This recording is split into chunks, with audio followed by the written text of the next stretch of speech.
Good morning, ladies and gentlemen, boys and girls. Welcome to Chilltown Hoops. I'm your host, Jermaine. The youngsters call me OG. My friends call me J-Dub. Let's get to it. I'm not going to beat around the bush. I'm going to get right to the meat and potatoes of this. I'm watching this Dallas Maverick Utah Jazz series, and I can't handle it. I can't handle it, guys. And the reason why I can't handle it is simply because there are things that go without saying. If I got a big man who might not be the most skilled, who might not be the most offensively gifted big man, but is efficient, why am I not using him more? Why? Why am I not involving him more than I do? So I'm looking at this Jazz series, and I got a guy in Rudy Gobert who is challenged offensively. All right, sure. He doesn't step out and knock down 15-footers. No, he doesn't do that. No, he doesn't handle the basketball. But he's one of the best rim runners in the game. He's one of the best pick and dive guys in the game. He shoots 70% from the floor, which is numero uno in the game today. Numero uno. He's one of the all-time leading field goal percentage shooters in NBA history. That means I got one of the most efficient big guys to ever play. Why are we not involving him more in the offense? What is the problem? I'll tell you what the problem is. The problem is, it's coaching. So over these last two games, Rudy Gobert has taken a total of 3 shots. Now, make sure we remember, I just told you, this is a guy who shoots over 70% from the floor, who isn't as offensively challenged nearly as much as other big guys, because Rudy can actually score the basketball. He might not be Olajuwon on the box. He might not be Patrick Ewing. He might not be Joel Embiid or Joker. He might not be that good, but he can score the basketball. So why aren't we involving him more in the offense? This is absolutely coaching. Why do I know this is coaching? Because I see a guy in Donovan Mitchell who goes 13 for 30. I see a guy in Donovan Mitchell who goes 10 for 29. When I see a guy like Rudy Gobert dive into the block or dive into the rim like he does, and he's wide open, and not just Donovan Mitchell, none of these guys are even looking for him. Why aren't you involving him in the offense? What exactly is the problem? And remember, we're at the pro level. This isn't grammar school where we got a guy who's just making up the 5 that we have here. He's the 5th guy. No, we actually have a guy who can score if you get him involved in the offense. Why aren't you involving him in the offense? Is there something that is not clicking? Is there a problem between you guys where we're just going to completely 86 you from the offense? Because that's coaching. That has to be coaching. Because I'm having a difficult time understanding how a coach can have a guy who shoots 70% from the floor, and at no point is he getting him any shots. Where we get a pick and roll and we get a pick and dive, and he's telling Donovan Mitchell he's wide open. He's going to be wide open here. And we're not even looking for him. And how much better that would make our offense? How many more open looks would Bogdanovich get? How many more open looks would Donovan Mitchell get? Particularly in transition. If we involve this guy more in the offense than we already do, which is none. We don't involve him at all. And this is ultimately going to cost the Utah Jazz. This is ultimately going to cost them. They had a team that was undermanned in the chokehold, and they let them up. Now, mind you, people discount how difficult it is to cover a left-handed guy. People discount how difficult that is. Brunson is very good. And he basically attacked everybody who covered him. He attacked O'Neal. He attacked Clarkson. He attacked Clarkson. He attacked Mike Conley. And he didn't do a lot with his offhand. It was primarily with his left hand. He's what we call in basketball very left-handed. He goes to his right hand, but he's very left-handed. In fact, most left-handers are very left-handed because it's an advantage. Absolutely, it's an advantage. He was really good in the mid-range. He was really good at playmaking, but more importantly, he had the green light because he knew that in order for us to have a shot to win, I'm going to have to go after Mike Conley. And he did that. And that energy was not matched. Mike Conley gave them nothing yesterday. 0 points, 0 field goals. 0.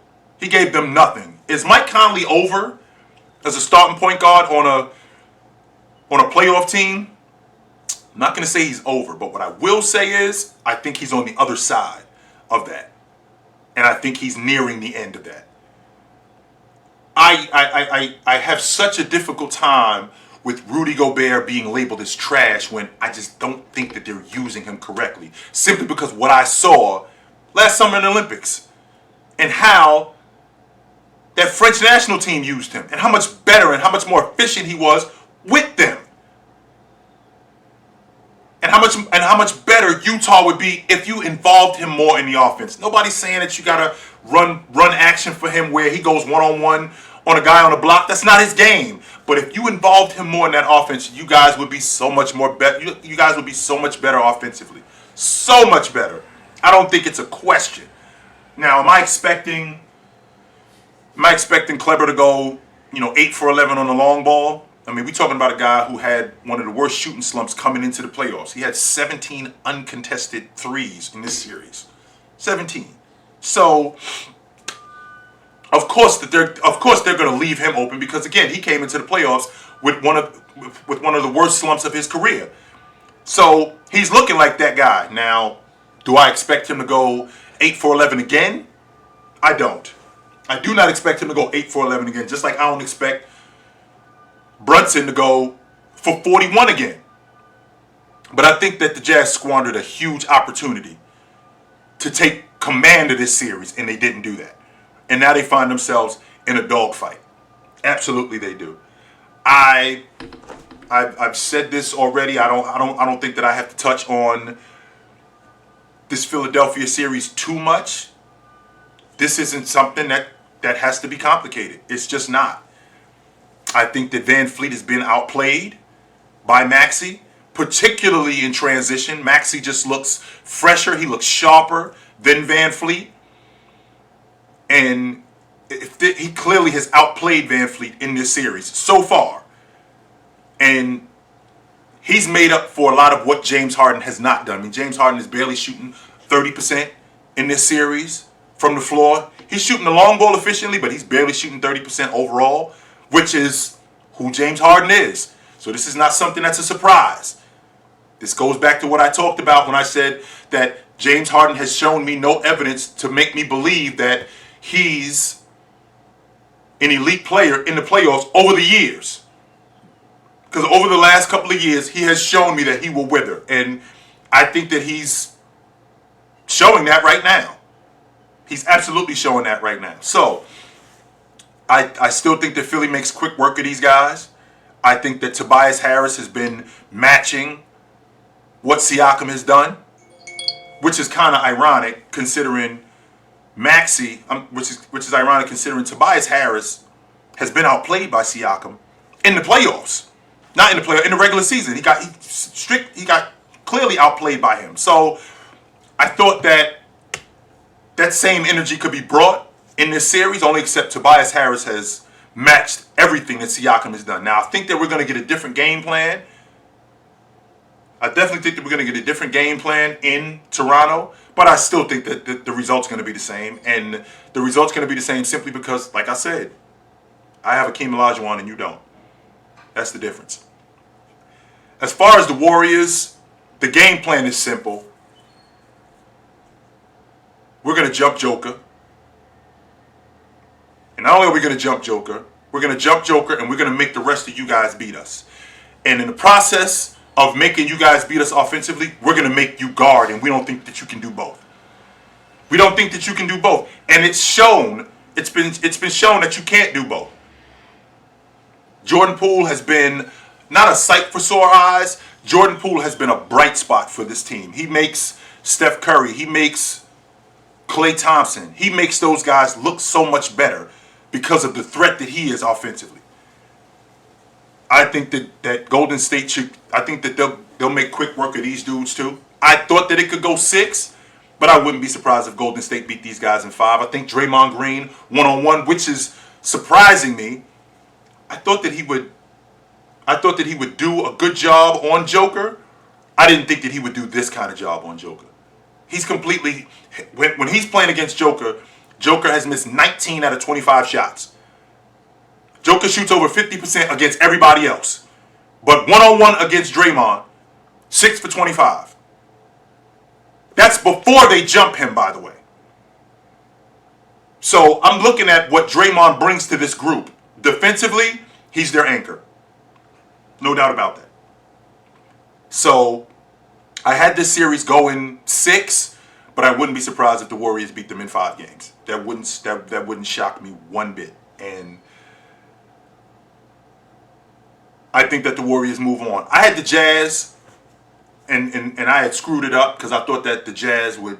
I thought that they were in I thought they were in a different bracket. I thought they were in a bracket with Memphis, but they're in a bracket with Phoenix. So if they get past Dallas, I think they lose in the conference semifinals. I had them initially going to the conference finals because I thought that they would beat Dallas with Luka being out, and then I thought that they would beat either Minnesota or Memphis, but not realizing that they're in the same bracket with Phoenix, and they're not going to beat Phoenix. I don't think so. Not at all. So even if they get past Dallas, I think they're out in the second round.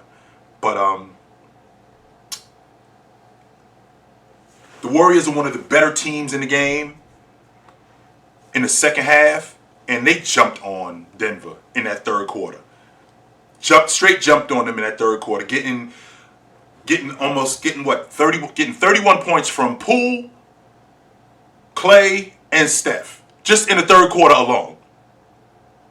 The Warriors have always been notorious as one of the better third quarter teams in the game, and they jumped on Denver and outscored them plus 14. And the reason why they did that was they get a lot of action off the basketball. And like I just said, when you make other teams guard in addition to making them have to score, we don't think you can do both. And that's the Warriors' mantra with Denver. We're going to jump Joker, we're going to make you guard, and you're going to have to score. You in particular. And we don't think you can do both. And I think that's going to be the difference in this series. Like I said, I thought it was going to go 6, but I wouldn't be surprised if they beat them in 5 games. I think this series is over. So, just like I think that Philadelphia series, I still think that they're going to make quick work of Toronto. I think that they beat them in 5 games. I'd be surprised if it went past 5. The free throw disparity with Philadelphia and Toronto, I think that's overblown. Philadelphia shot 7 free throws in the second half of yesterday's game. And when you get a guy like Joel Embiid, who they have nobody to match him, you're going to get doubled and you're going to get tripled. That's going to happen. And in the process of that happening, there's going to be a lot of fouls. So I can't roll my eyes at Nick Nurse complaining about fouls when I roll my eyes at Nick Nurse complaining about fouls when you got your guys in Siakam and Van Fleet who are clearly getting outplayed by these guys. So I can appreciate the foul logic, but your guys have to play better, and I just don't think that they will. So playoff basketball, baby. Y'all know what it is, and we're going to be around. We're going to be around for a while, so I'll see you guys soon. But until then, take it light, but take it.